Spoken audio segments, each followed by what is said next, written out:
Hi Hello. guys, how are you? Hi. Good. How are you? How are you? Doing well. So I'm gonna ask you guys a question that I hope is original, but I don't know what the other Oh, here people we go. are thinking. hmm What would be your breaking point in staying in a haunted hotel? Because I think of things like The Shining, and I'm like, the minute I saw that lady in a bathtub, I would have fled.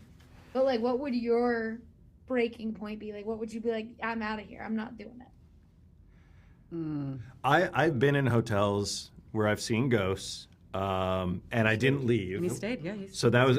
I think it would be something telling me get out. I think if something Literally supernatural voice. told me to get Right. out, I would trust it. Yeah.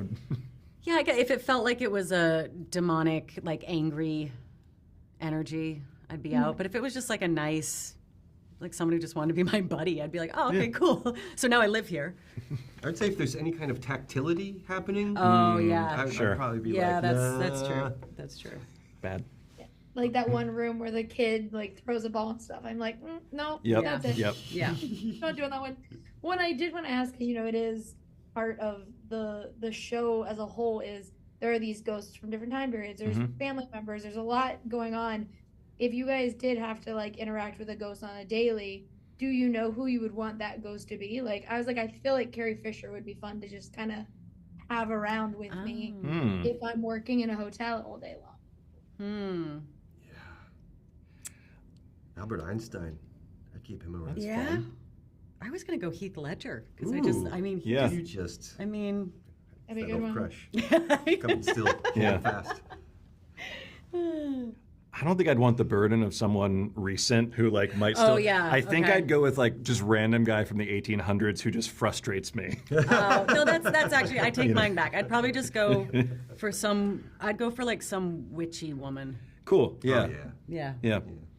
I just like the idea of older, like 18th century, whatever it is, just flicking light switches because they're just fascinated because it's electricity. Oh, that's Right? fun. Ooh, that's Yeah. good. That's Which is good. good. Okay.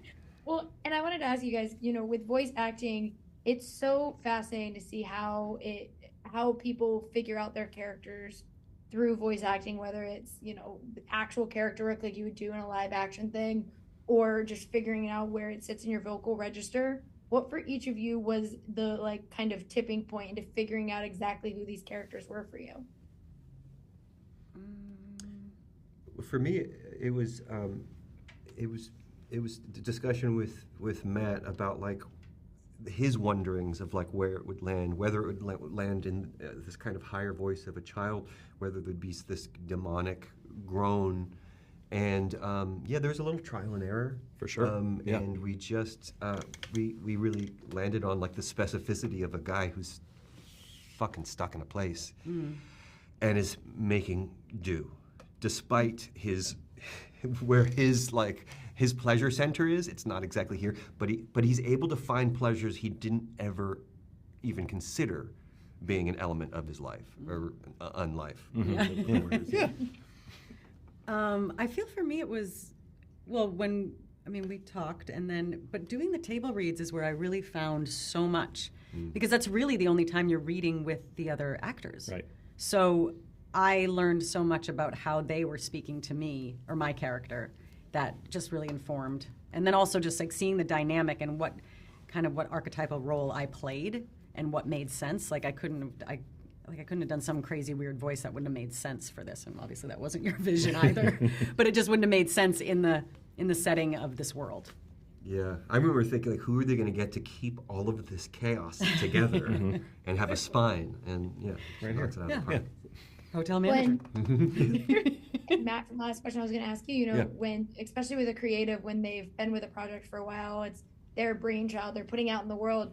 Now that it is at the point where you're doing the press for it and it's about to be seen by audiences, what for you is the most exciting part about kind of getting to shove it into everyone else's world and not just have it exist within your own? I think in short, just that I think it's good. I think that's exciting to get to share something I think is good that I think people will connect with and like. And I think the phrase I've been using is that like it's a comedy about horror. Like you don't need to like horror or know horror to like the show. But yeah, just get to live with these characters who have been embodied and brought to life will be awesome. And it won't just be me quoting lines that no one else understands. Yeah, I'm actually excited for the rest of the world to see it. Yeah, me too. Honestly, because Matt, like it is so good. It's so hard to achieve accessibility with specificity, and that's what this show is, which is why it's so engaging. Yeah, I 100% agree. I can't wait for everyone else to get to see it, and so thank you guys so much for talking. Thank you. Thank you. Thank you. Thank you guys. Bye. Everyone.